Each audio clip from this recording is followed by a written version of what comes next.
What's up, guys? Your boy A&G, James. Trill Talk Thailand edition, breakfast edition. We got the coffee, the O's, the A's, keeping it right. So we freestyling this like always. No scripts, uncensored, real thoughts. We're gonna cover. We've been playing UFC catch-up. That's what we've been playing. 1FC catch-up, MMA catch-up. So we're gonna cover all the fights that we feel like covering here today. So let me go through the list because we watched a lot of things this past weekend. A lot that we have to talk about. We're gonna start with that Anthony Smith Shogun card. And the first fight on my mind, well, I gotta give a shout out. I don't think James seen this fight, but this guy Manny Bermudez, the Bermuda Triangle, or whatever they call him, I'm feeling that dude. I'm excited to see him fight again. He fought Davey Grant, hit like a 2,200 transitions into that triangle, and the stand-up looked crisp. So I gotta put that out there first because I've never seen the guy fight before. But first fight on my mind is Mark Diakase and Nasrat Haqparast. That's the first fight on my mind. What you feel about that, James? You know what, man? I don't know how to say his name. Diakase, something like this. I've seen him a couple times, and man, like I get it. He's kind of a flamboyant looking dude. He got kind of a flashy style, but I'm just not that impressed with it. I feel like people are really hyping it, but he just ain't anything special to me. And you know, that's not trying to shit on the dude, but I feel like he's kind of suffering from being put up in a place of prestige before he really deserves to get there.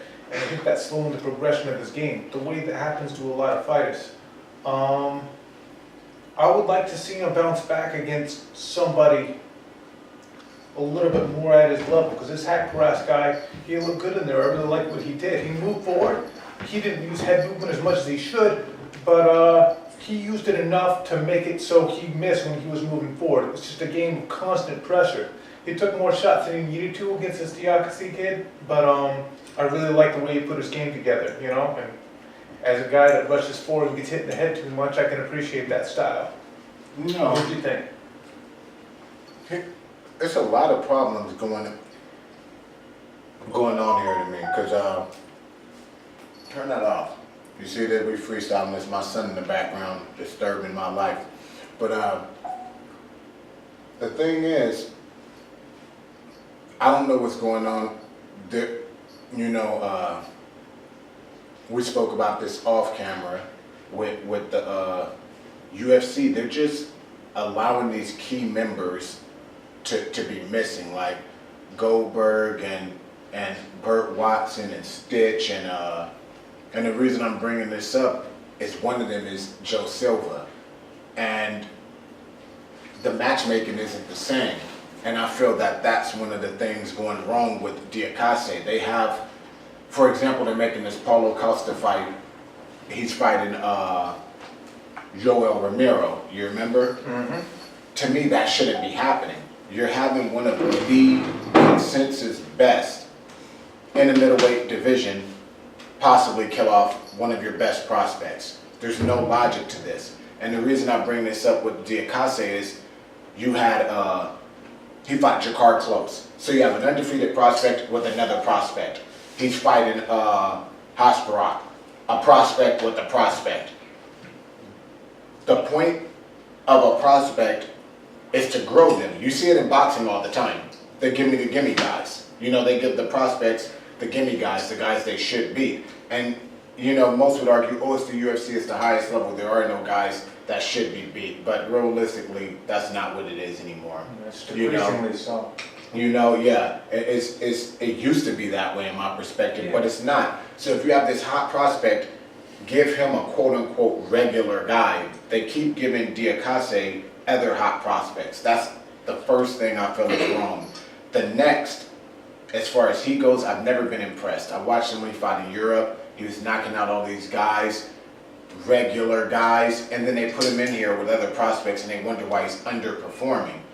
All they're realizing is he might be a prospect, but these other guys are better prospects at this juncture of their career.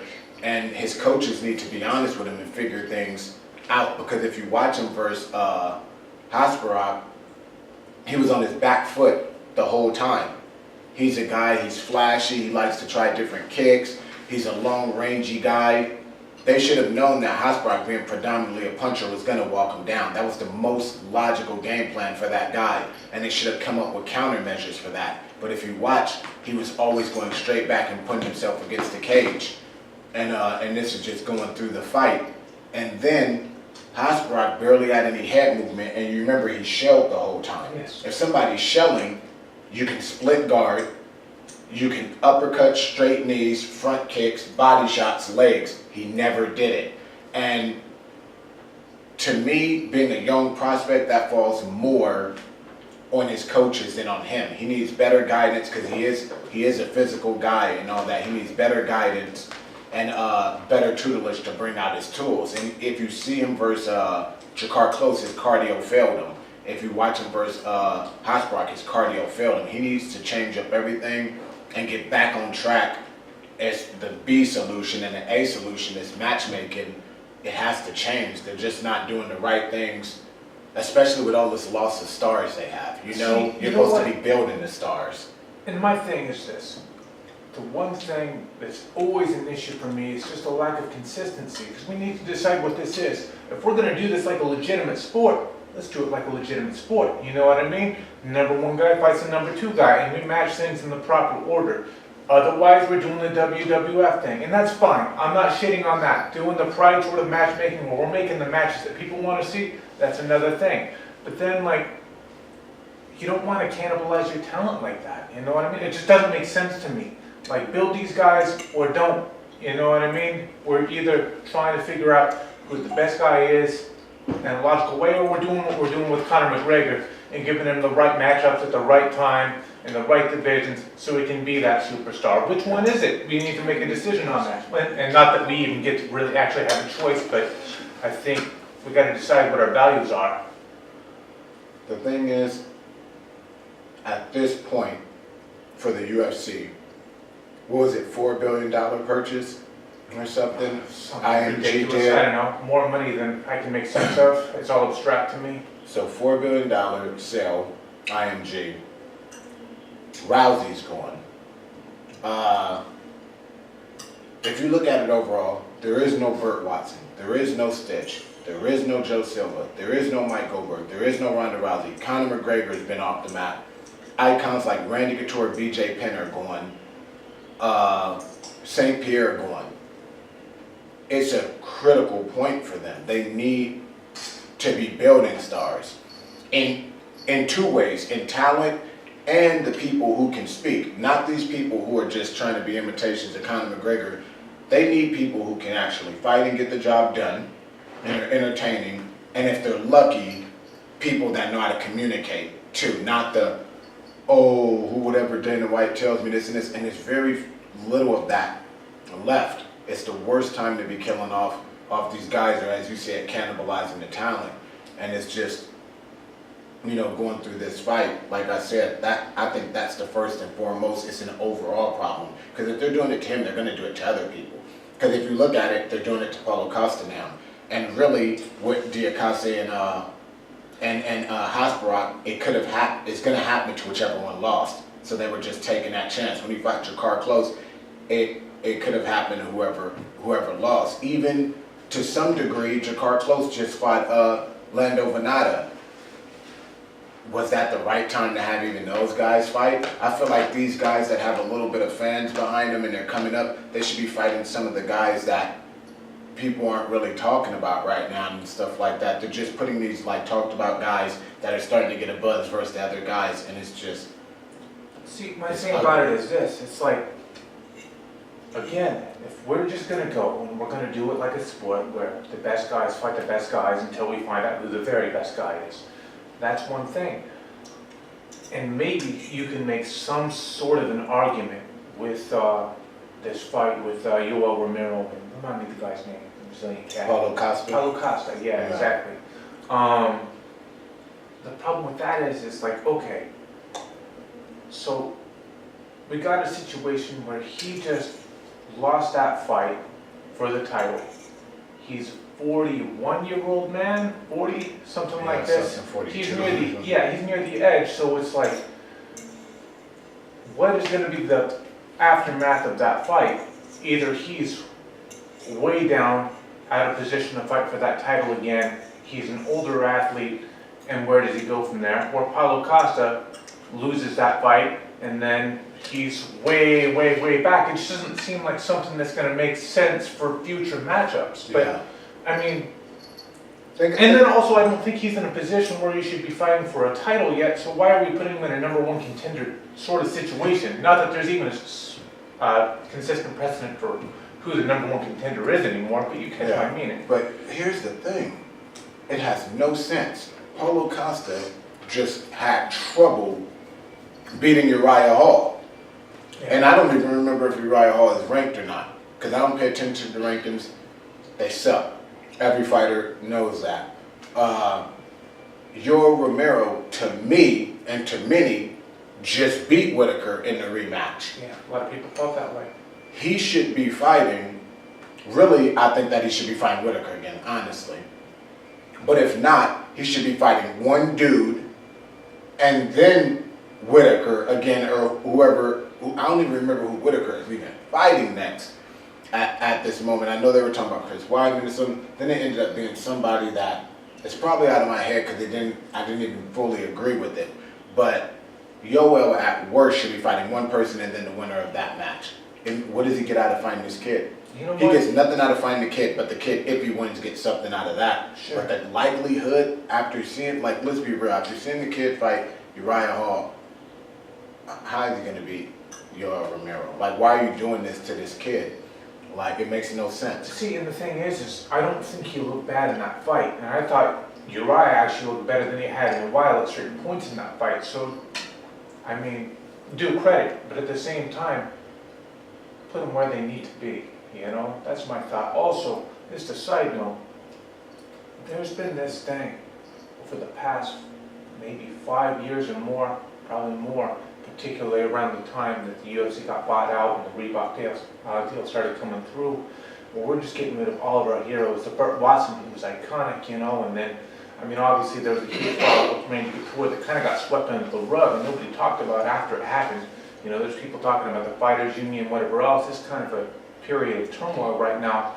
And the only hero that seems to have a consistent place, I mean, you can argue for Conor or someone like this, right? But we watch Ronda Rousey go from the top of the world to nothing, and that's the nature of fighters. You know, they're always kind of falling stars. But the one that we've seen consistently in the limelight for the longest time is Dana White. That is the one hero who is seemed untouchable. And that's the one that they seem to continue to kind of promote as being the superstar. More people know Dana White than just about any fighter, save for someone like Conor McGregor. You know, he's the number one or number two guy as far as our iconic people in the sport.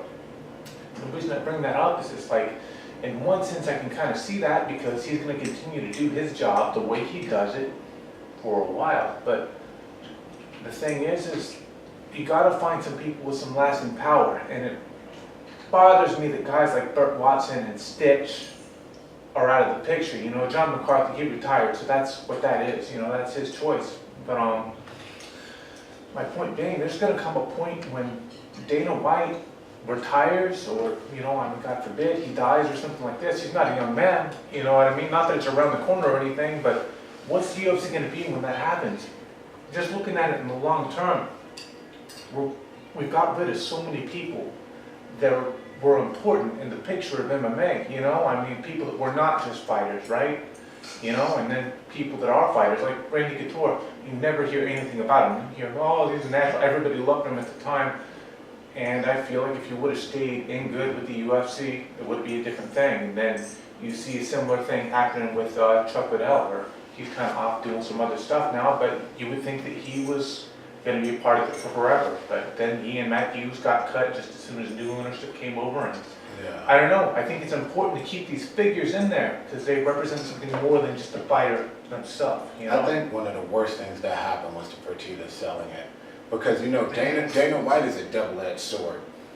Him being the biggest star, I don't agree with. I've never agreed with. Like, it's like Dana White's looking for a fight. But Dana White's too. Then what's going on here? He gets more promotional time than the champions do.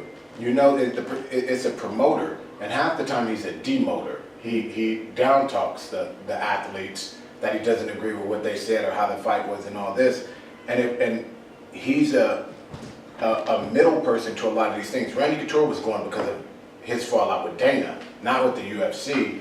Burt Watson had that fallout, and Dana was involved in that. You have these things like Ben Askren not being there. That's a Dana thing. You remember when he tried to ban AK? That's a Dana thing. And it's like a lot of these people, it ended up being a Dana White personal problem with him. And then at the same time, he does positive things for it.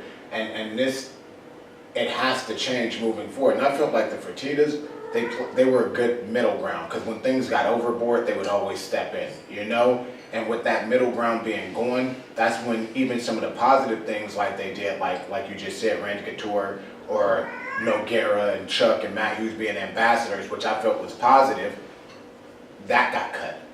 You know, and that's what was positive things Dana and the Fertittas did. So it's like, you had these positive things Dana does and these negatives, and then some of the negatives were negated by the Fertittas, and now the Fertittas are gone, so you have Dana's positives, Dana's negatives, which aren't negated, and then you got the William Morris Endeavor, whoever bought it, IMG, whoever, they're new to it.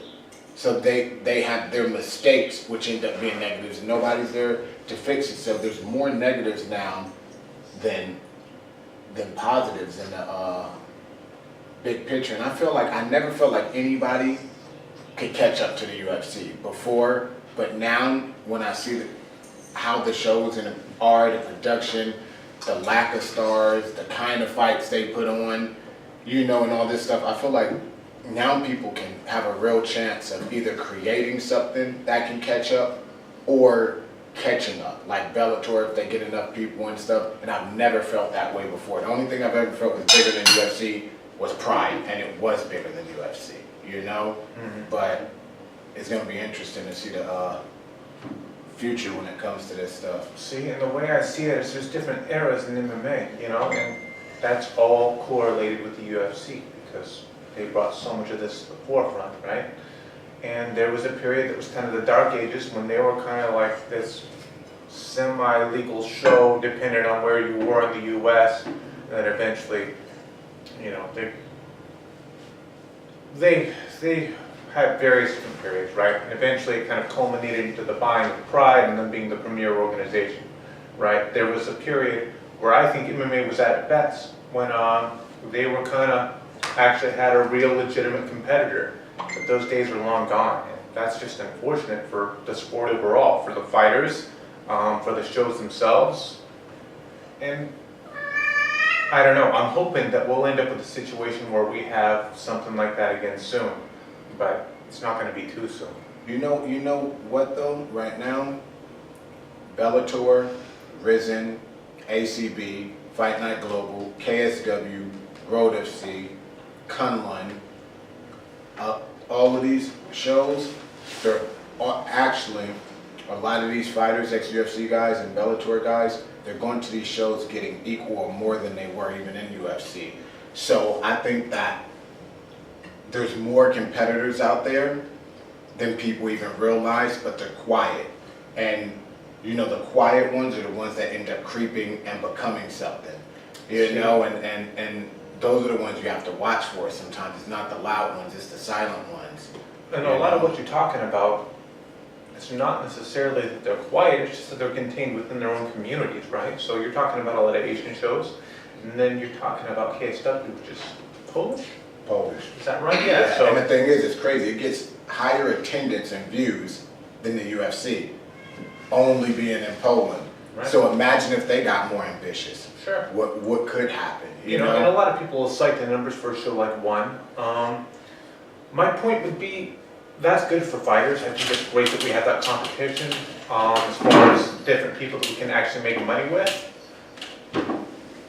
But at the same time, that sort of spread prevents a situation where we have a bunch of people going to one thing in what would be like, some sort of incarnation like Pride. You know? Yeah. I like the super show, but then it's good with the options too. Sure, So it's no, like, I love that as a fighter. I think that's a great thing. But I think the number one versus number two competition, there's one tier one show. Yeah. And then we have a lot of tier two, maybe tier three type shows. And those are all solid options for us as fighters. I like that dynamic, but it's just not a pride What do situation. you think about, I agree. I think if anybody has a chance, it's Bellator, but what do you think about this Oscar De La Hoya thing? You know what? Because he has a name, he has money, he knows people with money. I regard it with curiosity, right? It could end up being something. It's one of those situations where there's all the potential. You can imagine it being great, but you don't know how they're going to actually execute anything. And they're all new to it too. Yeah. So I wouldn't count on it being good. Well, maybe What do you good, think but about I them having wouldn't be Chuck great. Liddell there as a guide to help them with the processes of it? You think he's going to be a big help, or is the wrong person? Or do you feel they should have got somebody like Stitch and maybe Mike Goldberg or some of the icons we talked about to help them with it? That maybe like Burt Watson. If I had a choice, maybe that's the guy they should have had helping with it. Who knows the ins and outs of things, Right, you know what, and a lot of that's a question of exactly what their duty is and what they're trying to accomplish with it, right? Because for me, Chuck is a great fighter and he's a good face to have associated with your company. As far as what his actual duties will be, I know that he's got an accounting degree or something like this, so he's not a stupid dude. He can party like hell. He can party as that's a fact. But I don't know what he's actually doing other than being Chuck Liddell, right? So it just depends. I can't really speak on that. Yeah, I'm curious how it's going to turn Yeah, out. but someone like Burt Watson would be great because he understands the ins and outs of making a show run smoothly. He communicates great with fighters, and everybody loves that dude. You He's see, a likable Bellator they got John McCarthy. guy. But yeah, so I think things like that, acquisitions like that, are good things. And I believe, who was it that had Mauro Ranallo and Mike Goldberg for a show? Was that Bellator as well? I am not sure.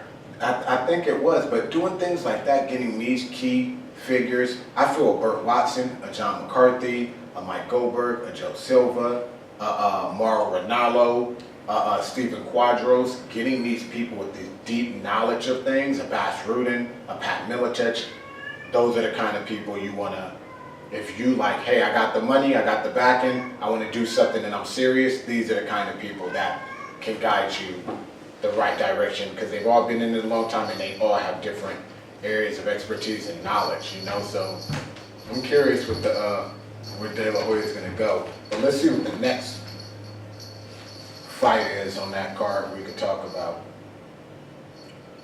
Hot chocolate. Danny Roberts versus David Zawada. Danny Roberts won by split decision. What did you think of that fight? Well, I think you saw two really physical guys. Man, it was just a fight that was full of mistakes, full of grappling mistakes. It had some conditioning issues, don't get me wrong, they had a high pace, so they're gonna get tired. But I don't think things went together great for either fighter in that matchup. I think they both got a lot to work on. I think some of it's game planning and some of it's just fundamental grappling skills, you know what I mean? Because there's a lot of loss of position, there's a lot of inefficient use of energy, and the thing is like, what you'll see with a lot of fighters when they are athletic, particularly when they have good cardio, is that they will just throw their cardio at their opponent hoping that they're going to get tired too. And I feel like maybe there was some aspect of that because they know that they can grind in the grappling a little bit in the room. They can go ahead and grind someone down like that. Maybe that was part of it, but it didn't come out well. They both got too tired, they both were inefficient, they both gave up position, and I just don't think that either fighter fought smart. Yeah, you see the thing that half of it makes sense to me, half of it don't. With Zawada, he's just that dude. You know, he's not the technical guy. So I'm like, okay, that's just him. What and I want people to know what I'm looking at on camera out here in Thailand. It is the largest hornet any of you will ever see. Do you see it, James? Mm-hmm. Right here. I don't know if you guys can see that on camera, but me being chocolate and sweet, I don't like bees and shit. No, I don't. Speaking of chocolate, hot chocolate doesn't make sense to me. Danny Roberts, here's the thing, I like that guy. But his coaches, you know, me and you talk about it all the time. When you hear the cornermen, they're yelling shit of encouragement, or they're just saying these things in the corner. It's like, here's how I feel as an athlete. If these guys are just yelling no instruction and encouragement during the rounds, no instruction and encouragement in between the rounds, what are these guys doing in the gym? That's how my mind works. And the reason I bring this up is you have Danny Roberts. That guy's a hyper talent to me. You know what I mean? A pro boxing background, you know, lean, fast, he can kick, all this. Why are his coaches not slapping the shit? I want the coach that's gonna, like Val Ignatov, shout out to Val, one of the best in the game you guys don't know about, but he let us know if we fucking up and what needs to be corrected at all times. Danny Roberts, when he fought Mike Perry, there's no reason from a technical standpoint he should lose that fight. But then he got drawn into a fight. There's fighters and there's athletes that know fighting skills. That guy's an athlete with fighting skills. He ain't no fighter. You know, that's why Mike Perry, you could throw him in the trenches and he's swinging and stuff, tired and still going at you and there ain't no break. He's just like, I'm swinging till one of us drop. Danny Roberts, once he gets tired and stuff like that and he gets into, you can tell that's not his thing because he got drawn into the brawl with Mike Perry and then he was exhausted from that point on and it went downhill until he lost. And then he got drawn into that with Zawada and then he was instantly tired. That's just not his area. His coaches need to strain him up on that because if you look at the Mike Perry fight, he looked good until he didn't. There was like no transition. It was like he looked good and then he started fighting and didn't. And if you remember the Zawada fight, he looked good at the beginning. And then Zawada got him to the cage and started boom, boom, boom, boom, boom. And then he just went in there and tried to turn it into a fist fight. And then he just never looked good again. With guys like that, it bothers me because it's such an easy fix. It's just your coach slapping you in the ass enough time to say, this isn't what you are, this is what you are, let's stick to what you are, and let's get the job done. Because this guy, he keeps doing things, he's never gonna, to me, reach where he could reach playing a game like this. You have to know what you are and you have to work within that realm. And you know, just like they say, for example, when Ticia Torres was on Johanna, they were like, oh, she's grabbing her, she's the striker, wear out her muscles. That's not what she's accustomed to. There's truth to these things. And if you're the guy that's not used to fighting, you're always going to be burning out like that guy does. If he played the smooth, slick, hot chocolate game, he could do that all day. That's what he's used to. And I just feel like these, for UFC level, quote unquote, these kind of minor tactical errors you see all the time. I feel it's on the coaches and the fighter. You're your own man or woman, your own athlete. You have to be honest with yourself and know what the fuck you're doing wrong and what you need to fix as well. And stuff like that prevents guys like this that I like from reaching where they could reach. So the result, like you said, it ended up being a sloppy match.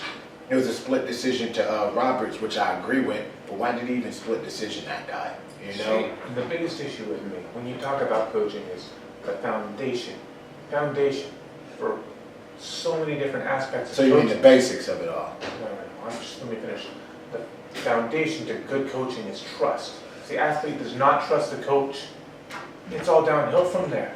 You know what I mean? That's an instruction and everything. If they're teaching you a technique and you don't believe that technique is going to work, that's just like a virus that's going to spread. It's bad, you know? But in the context of a fight, it's even worse.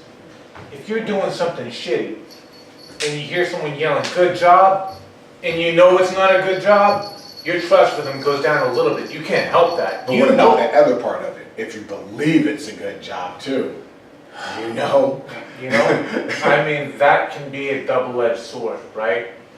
But my point being, if you put somebody in a position to mistrust you in circumstances just as tense as that, it can all slip away. And you can get to a point where a fighter fights completely on instinct. And I think that's some of what you saw happen, when you don't believe and have faith in your corner.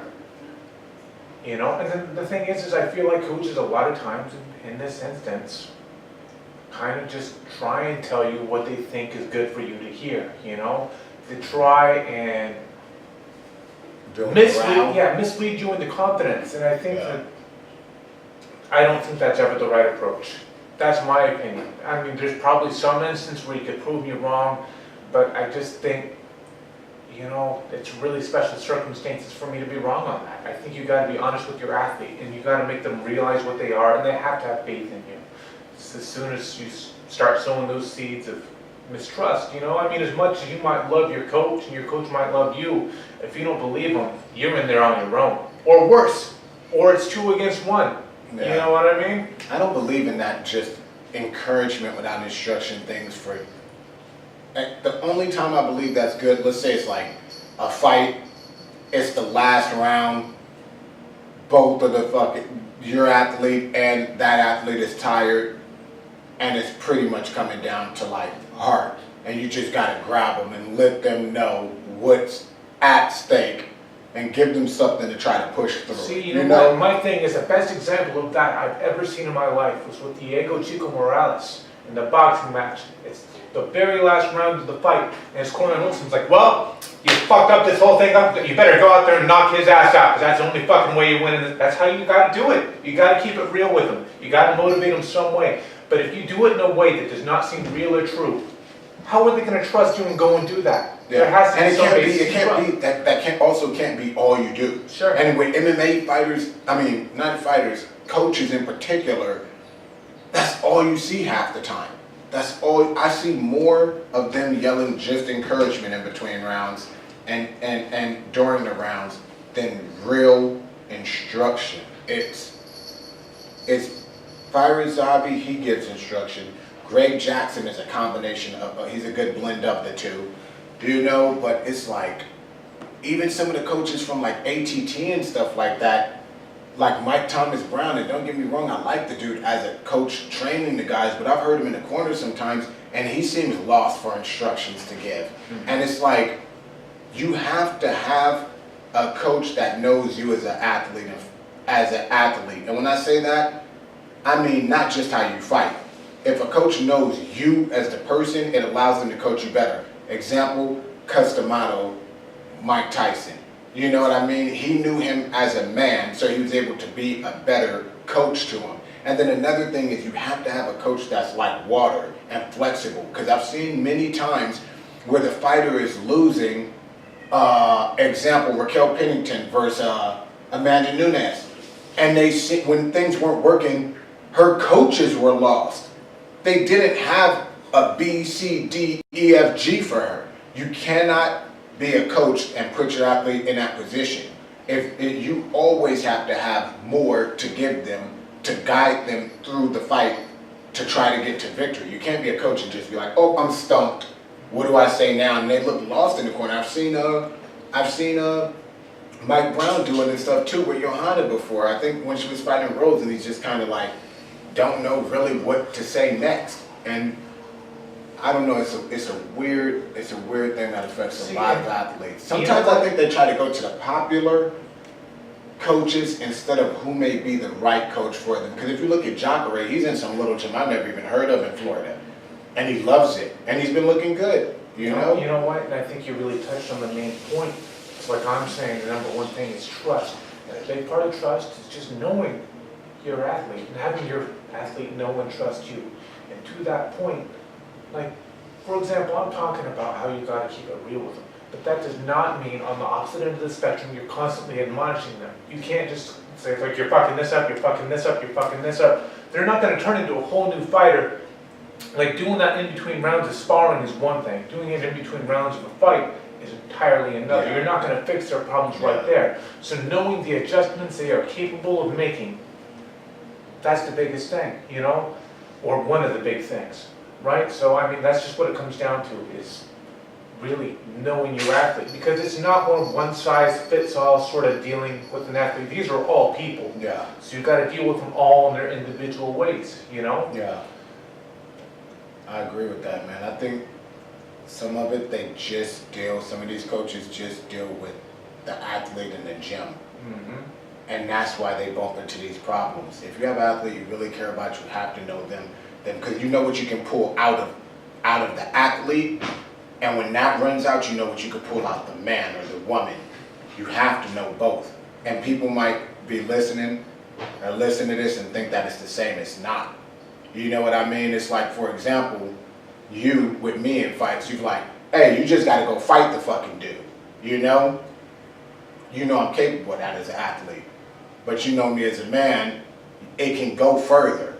If this money matters or something, and I have my son, and you're able to bring that up to me, I have that trust in you and talk about that, you're gonna bring out way more than just bringing out what you could bring as an athlete. And that's why you have to know the athlete and the person. When you know the person, it goes much deeper than knowing the athlete. And what you get out of them is much more than knowing the athlete. But let's see what other fights we got on this card. Man, Marcin Tiberius, Stefan Struve, no disrespect, but, oh, God, Jesus. I don't even really want to talk about that. Stefan Struve is so frustrating to me with his physical stature. How has he had the same technical mistake that continuously makes him lose fights? He cannot wrestle. He cannot use the cage and have the ability to get back to his feet the way he should. And the number one thing is, he's like 200 feet tall and still does not use his length and his reach. And he just lets everybody get, Marcin Tiberius is this big.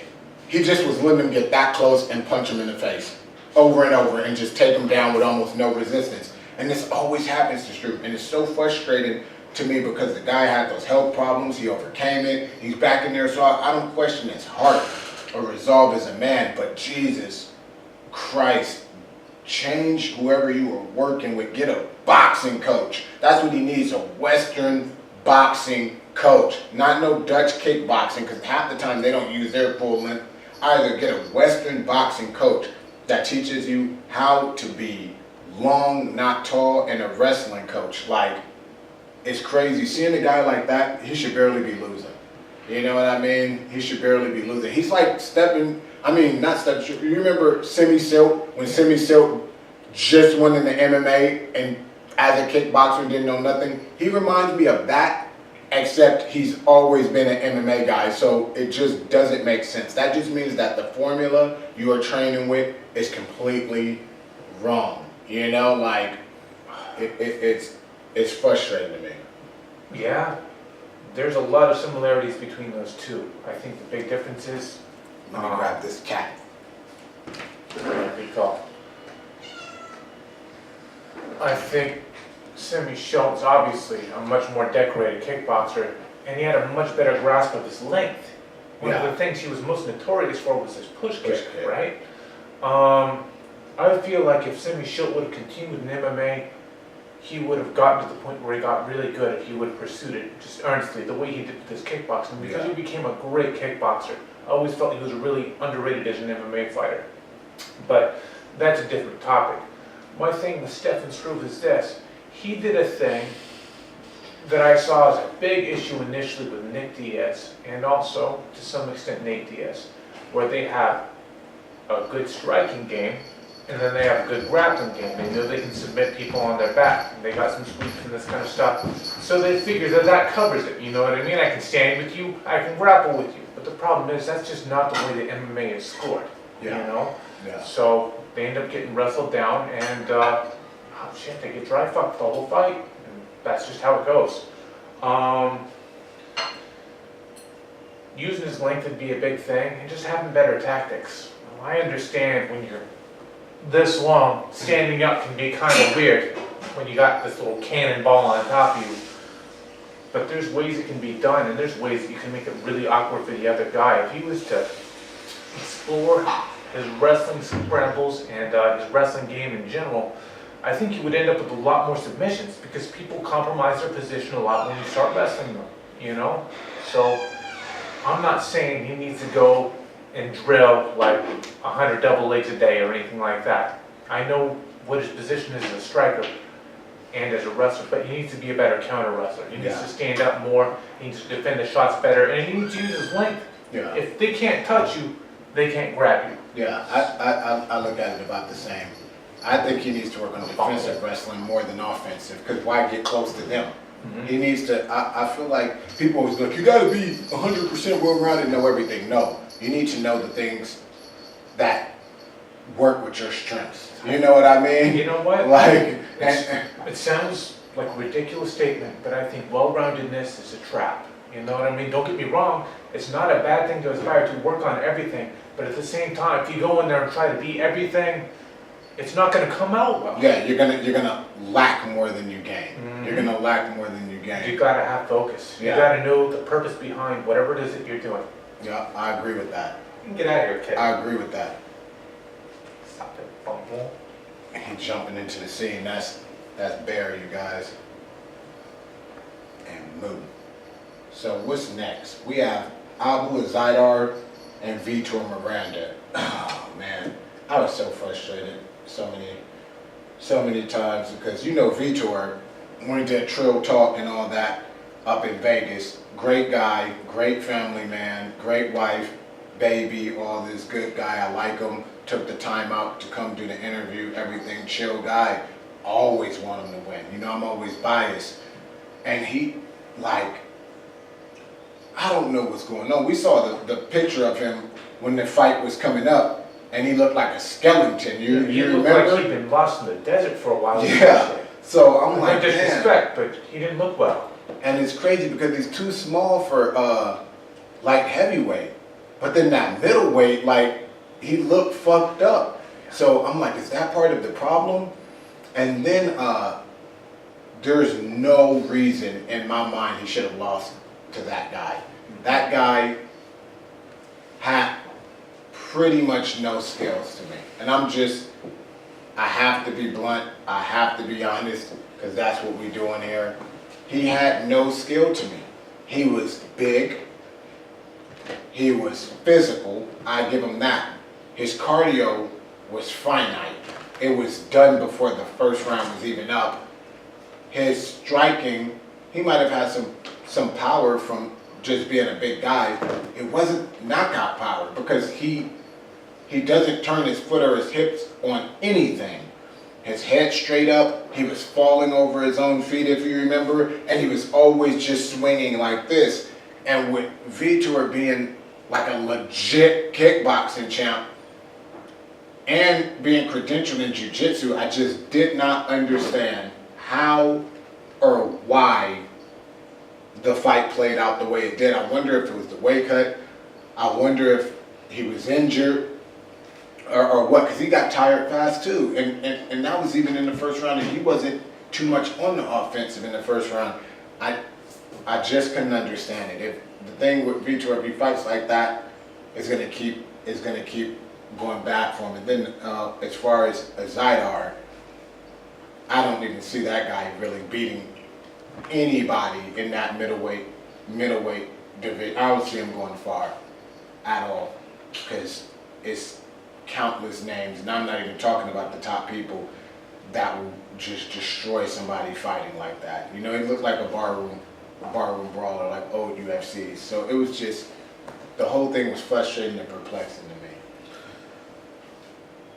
Yeah, you know what? My thought is this, because this Zaidar guy, he looked to me like he had a serviceable game in terms of his techniques, right? Like nothing he did was that good technically, but it seems like he knew what the game was, right? So in a very sort of foundational sort of way, he was able to handle the grappling, and he did well in some of the exchanges, much better than I ever thought he would, you know, because I figured on the ground Vitor Miranda would have a pretty considerable edge. But he managed to keep himself out of any real danger. He seemed to be able to navigate the ground game. He didn't seem like he was completely lost in terms of wrestling. But everything looked really instinctive, and there's some good things to be said about an instinctive fighter. But he just didn't look impressive in this fight. This is the first fight of his I've seen, so he could end up looking a lot better in some other ones. He might have some physical skills and some more power than I think he does. But I didn't see anything that's going to lead me to believe that he's going to be a world beater. You know what I mean? You know what? You made a point. You know what he kind of reminds me of? You know those guys you get in the gym that are like, bro, let's fucking go, bro. And you're like, oh, this guy doesn't know much. I'm going to tear him up. But you actually have to take time to wear the guy down before you get him because they're just that physical, that you're doing everything technically right and it still takes a while. He's that guy. Plus, you can tell he's a fighter. Like I said, he's like a barroom brawler. So at least he's a fighter. So now, you know, I feel like to that point, when we say that, we're not saying that to make him seem bad. That's actually a good thing in a lot of ways. It's a mixed bag, but being a real fighter, a barroom type guy, there's some merits to that. Yeah, because here's the thing. I feel like you will always get more out of a fighter you give skills to than an athlete you give fighting skills to. Because when it comes to crunch time and deep down in the trenches, the fighter that has the skills, I feel, will most of the time trump the athlete that has the fighting skills when it comes down to like both tired and gotta fucking dig for what's deep. Because one of them is a fighter with fighting skills, one of them is an athlete with fighting skills. And that guy, he is a fighter and he's physical. So all he needs to do is get somebody to really work on his conditioning, work on those skills, and then you will have a fighter with the skills. So if he does these correct things, that guy can be a force. You know, he can be. And his brother fights similar too in Brave. You know, I'm down to fight. I'm down to do that. His brother's the Brave champion. But both of the guys have a lot of potential. But as you know, potential dies off quick. And a lot of the time, it's just that the people aren't doing the things they need to be done. So I'm curious what's going to happen with him in the future, and I'm curious with Miranda, because something's going on with him that he needs to correct it as well. You know, it's sad to see him lose, but you know. I don't know. It's one of those things where also, to that point, I wasn't in there with either of these guys. And there's sometimes when you'll get in there, and even though someone maybe looks a little bit unexceptional or unskilled or what have you, when you actually feel their strength grabbing on you, you can't measure that with the amount of weight you lift or the way you look. Sometimes people are just strong as fuck, and it's deceptive because it doesn't have nearly the correlation with your appearance that you might think. And he looked like a strong guy. Yeah. So it could be that he was just a super, super strong, like ape-like strength or something like that. But see, if you remember though, here's the crazy thing. Vitor had more trouble. It was the striking he was having the trouble with. If you think about it, on the ground, when he had the dude on the ground, he didn't have too much trouble keeping him there for lengths of time. You know, so like, I understand what you're saying, but it didn't play out that way in this fight to show me that that was the issue. You know, like, you remember he was just going like this, and Vitor was just covered up against the cage, and the guy was just going, and then he was running after him like this at the end of the round. Like, with the kind of striking credential Vitor have, you should be like, boom, boom, boom, boom, lighting the guy up with those kind of mistakes. And it was like he had gum on his shoes or something, you know? So, with his sidearm, I'm curious if he's going to get the technical prowess he needs. And Vitor, I just hope that he fixes whatever is going wrong. I think a lot of it is just going to have to be the weight cut, you know? Like, I can He testify did look to like that, Jack you know? Skellington. He looked really, I mean, ripped, but not like a healthy rip, you know?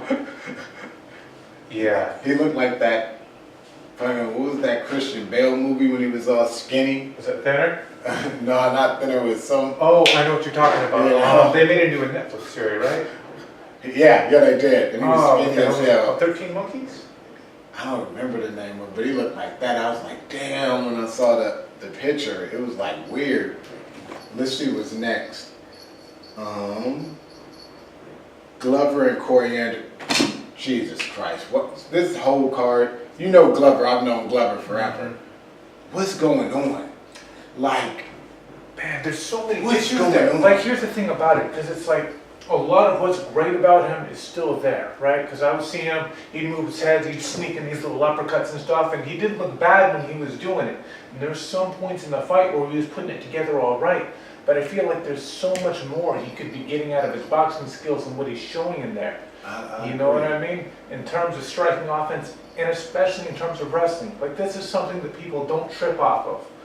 But maybe this isn't the matchup to show it, don't get me wrong, I understand that. But having boxing head movement is some of the best takedown offense you can possibly get. And case in point, look at Frankie Edgar. His reactive shot is one of the best in the game, and so much of that is because he has a good boxing foundation. You know what I mean? And I just feel like there's so much of it that he wasn't applying well. I understand that he's a power striker and he's a pressure fighter, but he needs to understand when to move in and out, you know? And I'm not saying that I know better than him, but even just as an outsider, you can see Yeah. that that's the case. Here's the thing. Every time somebody throws a straight punch, it's hitting them. Everybody's been using, for a while now, uppercuts on him, step knees on him, front kicks.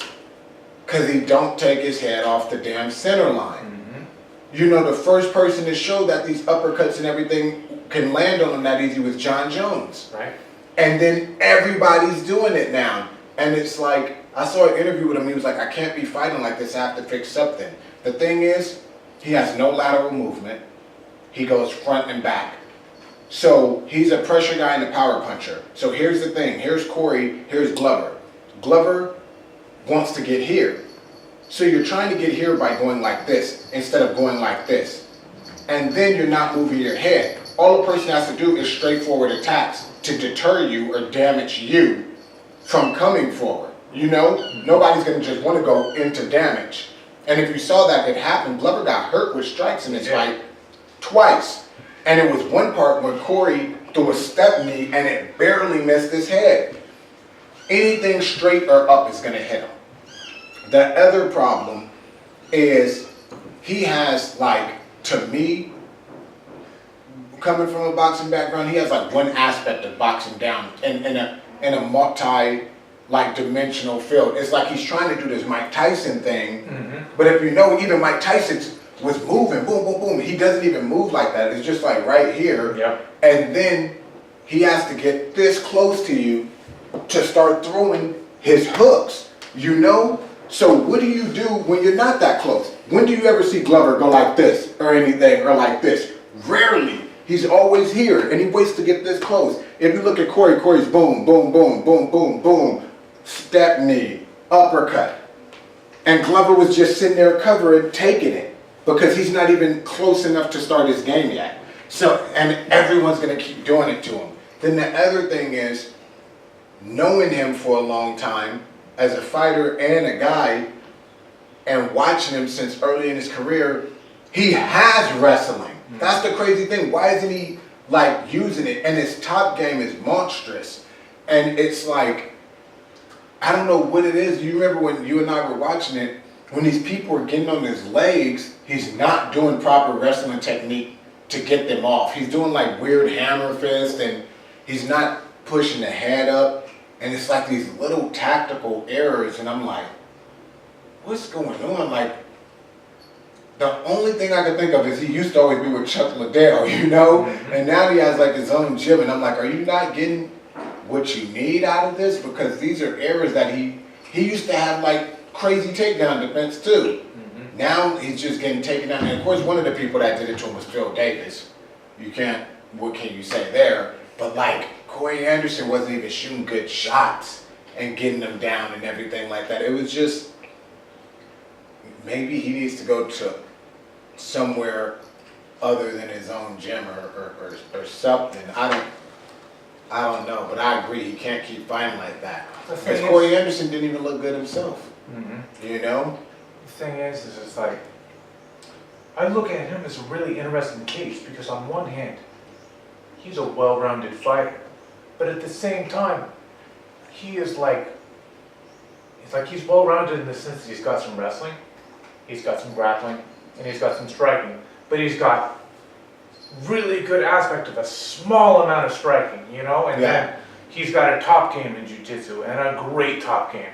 And you know what? He's one of the few guys that you'll see out there that can submit you, but he can also just pound you right out. He's got great game overall from the top. When he's on top of somebody, man, there's... It's damn near done. Yeah, yeah. I remember Maldonado. Mm-hmm. Yeah. Yeah, I mean, that's just a terrible scenario for anybody. You cannot have that guy on top of you, you know? And his jiu-jitsu is obviously great, you know? But that ties into it pretty much the same way. I'm gonna break them up. I don't know what they're doing. We got a million animals in this house, guys. I like how the kittens are trying to, get out of here. The kittens were jumping in. Get out. We animals lovers up in there. Nah, but at the same time though, it's like, if he was just to diversify his game a little bit, you know, and honestly, even just adding low kicks would change up the game a lot. Yeah. You know what I mean? That isn't necessarily the path I would encourage him to take, but if he went that way, it would be good. You know, the thing is it's not hard to guess what's coming with Glover. Yeah. You know what I mean? He just needs a little bit more diversity in his game, and ideally, that would be with the takedowns. You know what I mean? I agree. Even Even if you can also, people don't, I don't know why MMA guys don't do this. You can shoot in with no intentions of taking a person down just to get body to body and separate, and now the distance is closed itself. Mm-hmm. You know, switch it up. Yeah. The thing is, they can watch any Glover fight and know how to beat Glover at this point. Yeah. You know, and it's just... Yeah, it's a You point gotta where he's change it up. basically, you've got to bend or break, you know what Yeah, I mean? yeah, Because- he has to change it up. He has to, because the blueprint's set. Mhm. You know, everybody's Everybody doing knows. it the same Secret's way. out. Yeah. What's the next one we got? Anthony Smith and Mauricio Shogun Rua. Man, I hate fights like that. You know, I've loved Shogun forever. I know you have too. But then Anthony Smith, man, that kid has been impressing me. You know, and then he was doing. I liked him at middleweight, and he was having trouble making middleweight. And now he goes up to light heavyweight, where he ain't having trouble no more, and he's just a monster. You know, Still looks big. yeah, he got that native background, and you know, man, they don't die. Yep. And he just like, when they say Lionheart, that's how that guy is. He's like, let's fuck this up. You know, I like that attitude in guys. And then he beat Rashad Evans, and I'm like, man. Then he beat Shogun, I'm like, man, and it's like, I'm happy for him, but I'm like, why is he doing this to these dudes? I like, with Rashad, it just happened in that weird way where he just held Rashad's head over to the side for like 32 minutes. And I'm like, Rashad, you're gonna get kneed, dude. You're gonna get kneed. You're gonna get kneed. And everybody in the arena knew he was gonna get kneed except for him and his coaches. And then he got kneed and knocked out. And I was like, what the fuck happened? And then with Shogun, man, you saw he just clipped him behind the ear and he did not let go. And you know what? People don't know these things, but to have that mind where you can just switch from the punches to that elbow, fraction of a second like that, that tactical, oh, I'm close, let me switch it up, that shows a lot. You know, people don't understand that's hard to do in the fight. He's boom, boom, boom, boom, got him at distance, and then he's right here. That's where you see that error a lot when people grab on or something. And instead of doing that, oh, I'm too close. And instead of punching it, boom. That's like, it's brilliant. And it's much, much harder to do than most people know. And it shows a lot about that guy too, but I like him. I like him. And then I even like how he speaks out, how he told DC, you know I'm a DC lover, how he's like, hey, you said Shogun's next, I beat him, what's up? Don't act like I ain't here. And I'm like, yeah, I want to see him fight that dude. You know, like, he's speaking the truth, let him fight that dude. Because who else is he going to fight in the light heavyweight division? When I'm speaking at DC, who's he going to fight? Mm-hmm. I don't want to see him fight Gus. Gus ain't fought in 200 years, and then all he been doing is crying about shit, and then getting fights, and then turning the fights down and getting injured or anything. Who's there to fight? I want to see DC fight Anthony Smith. He, you know, he's looked impressive. He's beaten these people, and he talked what he needed to fucking talk, and he walked it. or John Jones. That's it for light heavyweight. And then for heavyweight for DC, Brock Lesnar, or a rematch with Stipe, because Stipe deserved a rematch. And that's pretty much the only thing that interests me with him there, you know. But Anthony Smith, I like him. He deserved his shot. I'm interested to see what happens with him next. Yeah, you know what, it was one of those fights that was kind of the best of a bad situation. And it was a bad situation in the sense that I like both fighters. That's really the only reason why I call it a bad situation. Because I don't want to see either one of them lose, I want to see both of them win. But like you said, you know, I'm always rooting for a native cat. I grew up around a lot of natives, and they're the homies. It's always good to see them doing good. It was one of those situations where Shogun didn't look bad, and that was kind of the heartbreaking part about it, but at the same time, that's what you want, you know? Because he was out there and he was making a competitive fight out of it, and even when he got hurt, he wasn't doing bad things. He was being smart, backing up, trying to recover. He tried to disguise the fact that he was rocked, but you could see, man, I mean, homeboy was just on him. He was just on him. He recognized that lion instinct, yeah. And then the biggest thing to me is like, he wasn't throwing the most technical strikes at any point in that fight, but his placement was perfect, you know what I mean? Like, he saw the gaps in his defense, and he would hook right in between the guard. You know, he just always found the opening for it. And then, like you were saying, when he switched over with that elbow, he just has a great killer instinct, is the best way to describe it. Yeah. He knows how to get that kill, and he's relentless, and he's mean, man.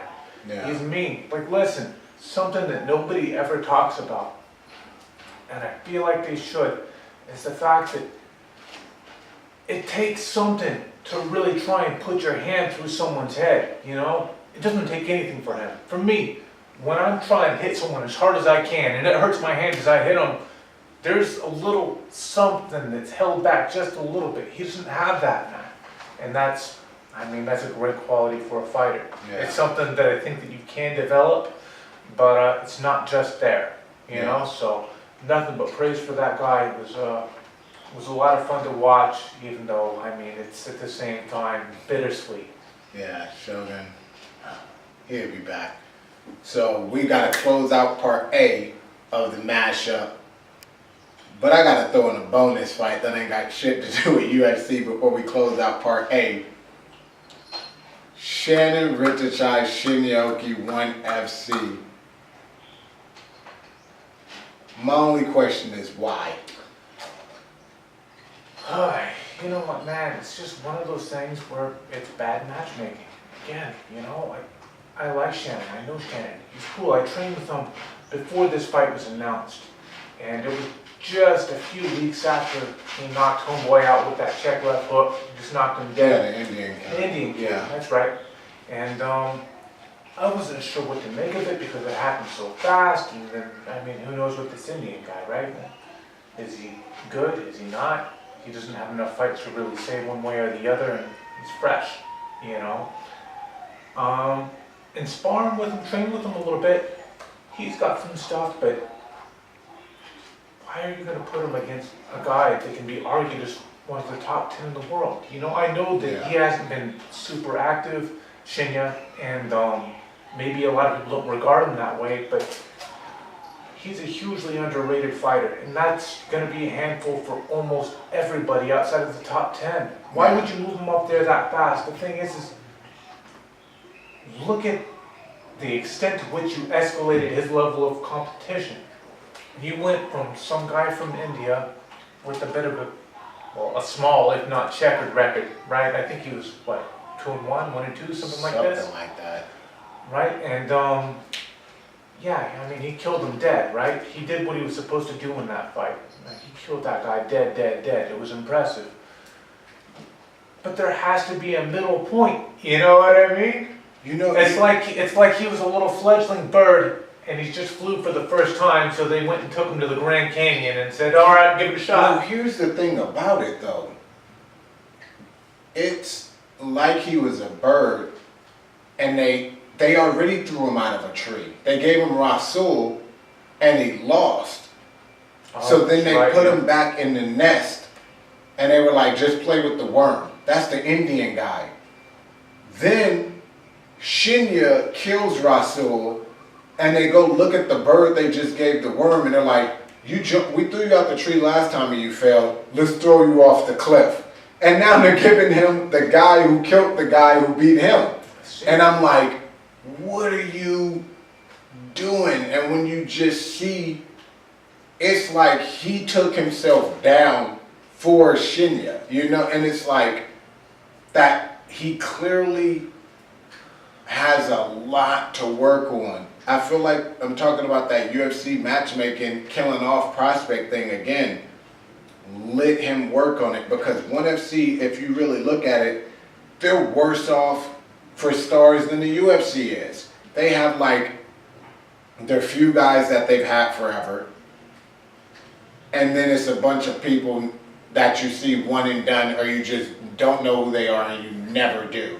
Like, change the whole format. Like, put some new guys in there, do some new things, make it more international and all that. Like, let's start building people. They have like Kevin Bellington, Martin Wynn, who they want to own everything, Bibiano, you know, like what's his name, the Cobra, Garat, and then like these few guys. But besides that, what are you doing? Like, it makes no sense. And then you're gonna kill Shannon. You know, like, Chatri is Thai. See, you know what, and here's the thing about it, because there's a lot of dynamics going on in there. Like, I know that one thing that they've said is that in Thailand, when they throw shows in Bangkok, it's tough to get Thai fans into an MMA show to start with. But then on top of that, they go to all these Muay Thai fights for free. Why are they going to go and pay for tickets to a show that they care less about than their own national sport? So there is that dynamic, and I can understand how in some ways Shannon might be a little bit less valuable to him in that aspect. But that doesn't change actual, like, card viewership through TV and that sort of thing. Yeah, but here's the other thing. How are you going to get the Thais to change their minds on it? Yeah, maybe that's not a goal. I don't know. Building some Thai stars. You got Shannon, you got Rika, you know. Dream Man. Be a dream man. Build these guys up. Make them into heroes. Then maybe, the one thing, even if Thais don't like MMA, Thais like their heroes. They like the stars. Build the stars, they will go, even if they ain't to MMA, they will go for the stars. See, and I understand we're talking about a different culture, and I realize this, but look at Yao Ming. Look at how big he is in China. If you haven't been to China, I don't know that you can appreciate just how much he's influenced that. I mean, everybody, like, I was surprised at how much basketball I saw over there. You know, people really get behind that. Yeah. He's immensely popular over there. It's different with Thais, I get that, but it is a thing that can be grown over here. And the thing is it's frustrating to a lot of Westerners for sure, because we see so much potential in Thai fighters, and they just don't go out there and do it. You know what I mean? They already have their game and they play that game, and they don't develop in the way that they should. And I think that that's something that can change over time, but I just feel like there's so many Thai fighters, so many guys from a Muay Thai background that are like a year of hard focus away from being world champions, because their striking is already phenomenal, and then their clinch game translates so well to wrestling, you know? And their sense, and you know what? And then on yeah. the ground, their sense of framing and posting and everything else, and their strength. Yeah. There's so many aspects of it that are you know what?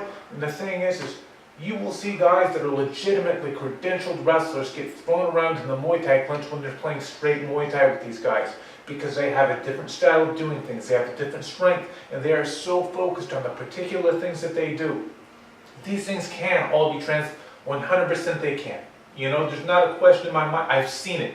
I've seen it in training. So I just feel like it's not far away. I feel like it's a thing that can happen, you know? These talents need to be built, you know, and something, it's going to take a concerted effort on several parties that don't necessarily have mutual interests. I understand that, but it's a thing that really could happen. And I would personally love to see a Thai MMA star, you know? I would like to see all that. Thai MMA star, real good MMA gyms out here, and smaller MMA promotions out here in Thailand. That'd help. See, you know? another thing I'm thinking about is like, why did they do that matchup? The only sense I can make of it is they wanted to build Shinya, you know what I mean? And I don't know. Well, you see that they're trying to do Chaney and once again Martin next. Yeah, So it's a stupid fight, but okay. I mean, let that be whatever it is. But at the same time, it's like, I just don't agree with that transaction, because anybody in the know, Shannon was not supposed to win that fight. I mean, that's just that's like the worst possible sort of matchup. It'd be one thing if they put him in there against a great striker and then he had to diversify and use a little bit of his wrestling game and whatever else, but against someone who's an exceptional judo black belt, like, people don't give him the credit for his takedown game that he deserves. You and I have talked about that ad nauseum. And I mean, he's just a murderer on the ground. The thing is he is not the best black belt in MMA, but he is like one of the most prolific submission artists in the game. yeah, when it comes to getting the job done on the ground, what lightweight has done it more? Well, you know? What lightweight has done it more? You know? Well, the thing is he kills people faster than even like if you're looking at someone like Gary Tonin. You know what I mean? Well, look at him, he just had trouble. He just had trouble. He did, you know? Chaney would have murdered that guy. Sure, or even, what's his name? Damian Maya for the longest time. Yeah, he struggled to wasn't submit getting it people, done. you Yeah. know? Jake Shields. Sure. You You know? look at Shinya, and for whatever reason, his game is well adapted to getting people just after he gets the job done. Yeah, it is. It works for MMA perfectly. But that's part A, folks. We're gonna get with you part B at James Chaney MMA, right? That's right. On everything at Fall Ninja 510 on everything. Follow us. Trill Talk. Right on.